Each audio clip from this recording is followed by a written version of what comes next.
یہ ہے سورت نمبر 33 سورت احزاب، اور اس کی آیت نمبر ہے 40، اور اس میں کتنی باتیں ہیں؟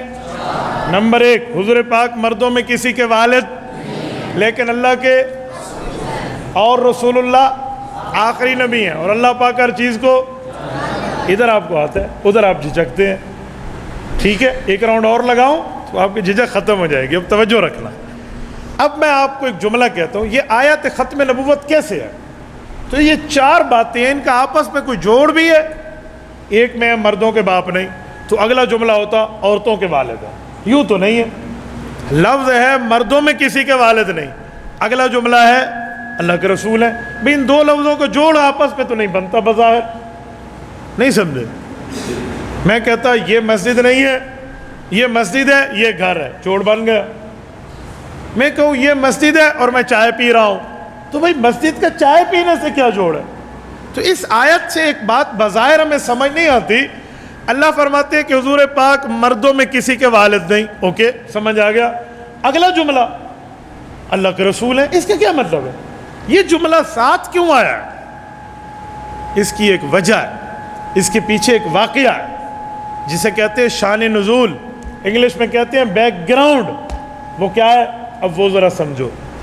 حضور پاک صلی اللہ علیہ وسلم کے بیٹے جب فوت ہوئے نا، تو مکہ کے کافروں نے خوشی کے شادمانے بجائے اور وہ خوش ہونے لگے. خوش کیوں ہو رہے تھے؟ کہتے ہیں دیکھو انہوں نے ہمارے بتوں کی مخالفت کی ہے. اب ہم تو بڑے پریشان تھے کہ اس کی شادی ہو گئی اور اس کے بیٹے پیدا ہوں گے اور محمد کریم صلی اللہ علیہ وسلم کی نسل آگے چلے گی. بس یار بیٹا اس کا فوت ہو گیا تو اس کی نسل آگے نہیں چلنی. جب نسل ہی نہیں چلے گی بھائی اس کی باتیں کچھ عرصہ تک تو رہیں گی اور اس کے بعد ختم ہو جائے. یہ مکہ کے لوگ خوشی بجا رہے تھے، خوشی کے شادمانے، خوش ہو رہے تھے، اچھل اور کود رہے تھے. تو اللہ نے جواب میں آیت اتاری، فرمایا ما کان محمد ابا احد من رجالکم، مردوں میں تو کسی کے والد نہیں ہے. اتنی بات تو تمہاری ٹھیک ہے، لیکن اوے تمہیں خوش ہونے کی ضرورت نہیں ہے کافرو. تمہاری خوشی یہ وقتی ہے، ابھی ختم ہو جائے گی. بھئی وہ کیوں؟ فرمایا ولیکن رسول اللہ، یہ تو اللہ کا رسول ہے. اوے باپ کے 4 بیٹے ہوں وہ اس کی بات کو کتنا پھیلائیں گے؟ یہ رسول ہے، اس کے لاکھوں امتی ہوں گے، اس کے مشن کو آگے پھیلائیں گے. اب سمجھو، یہ اس کا جوڑ ہے، یہ ہے رابط. ورنہ تو یوں بنتا کہ مردوں میں کسی کے ابا نہیں، عورتوں میں کسی کے ابا ہیں. یوں تو نہیں ہے. حالانکہ حضور پاک علیہ السلام کی بچیاں خواتین ہیں، حضور پاک تو بچیوں کے والد ہیں اپنی بیٹیوں کے. تو کیا پتہ چلا؟ ما کان محمد ابا احد من رجالکم، حضور پاک مردوں میں کسی کے والد نہیں ہے، لیکن تم خوش نہ ہو کہ ان کے بیٹے نہیں ہیں تو نسل نہیں چلے گی.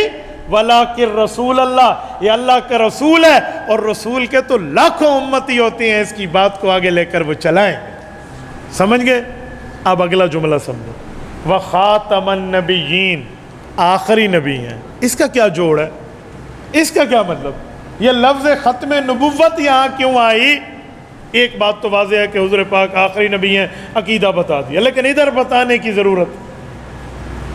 ادھر تو بات چل رہی ہے کافر کی خوشی کو مار دو، کافر زیادہ خوش نہ ہو، یہ تو یہ بات چل رہی ہے.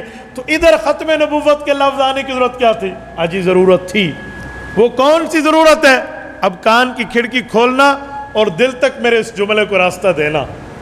ہو سکتا تھا کہ کوئی کافر یہ کہتا یا کسی کے ذہن میں یہ خیال آتا کہ ہمارے اللہ میاں آپ نے تو یہ فرما دیا کہ حضور پاک کے بچے نہیں، لیکن امتی حضور پاک کی روحانی نسل ہیں، یہ امتی نبی کی بات کو لے کر دنیا میں پھیلائیں گے. لیکن اللہ تعالی، نبی بھی تو ایک وقت کا ہوتا ہے. جیسے موسیٰ علیہ السلام گئے تو عیسیٰ علیہ السلام آئے، حضرت یعقوب گئے تو حضرت یوسف آئے، حضرت یوسف گئے تو باقی نبی آئے. ایک نبی جاتا اس کا کلمہ بھی گیا، اس کی شریعت بھی وہاں تک گئی، یعنی وہاں تک رہی، اور اس کے بعد اگلے نبی کی شریعت شروع ہو گئی. حضور پاک کی باتیں کب تک چلیں گی؟ چلو لاکھوں امتی ہوں لیکن ایک دن تو نیا نبی آئے گا. جب نیا نبی آئے گا پچھلا دین ختم, اگلا دین چل پڑے گا. فرمائے جی نہیں, وخاتم النبیین, یہ ایسا نبی ہے قیامت تک اس کی نبوت چلے گی, نیا نبی نہیں آئے. اب سمجھیں, یہ لفظ ختم نبوت کو یہاں جوڑا گیا. تو وخاتم النبیین, یہ آخری نبی ہیں, نیا نبی نہیں آئے گا. اور وکان اللہ بکل شیء علیما, کیونکہ اللہ پاک ہر چیز کو جاننے والا ہے. اللہ کو ہر باتوں کا علم ہے. اللہ ہر معاملات کو جانتے ہیں. چاہے کوئی مسلمہ کذاب کی شکل میں آئے یا مسلمہ پنجاب مرزا قادیانی کی شکل میں آئے, جو بھی آئے اس کا علاج رب کریم نے اس آیت میں پہلے فرما دی. یہ ہے آیات ختم نبوت, یہ رسول اللہ پر اتری ہے, اور یہ ہے اس کا خلاصہ.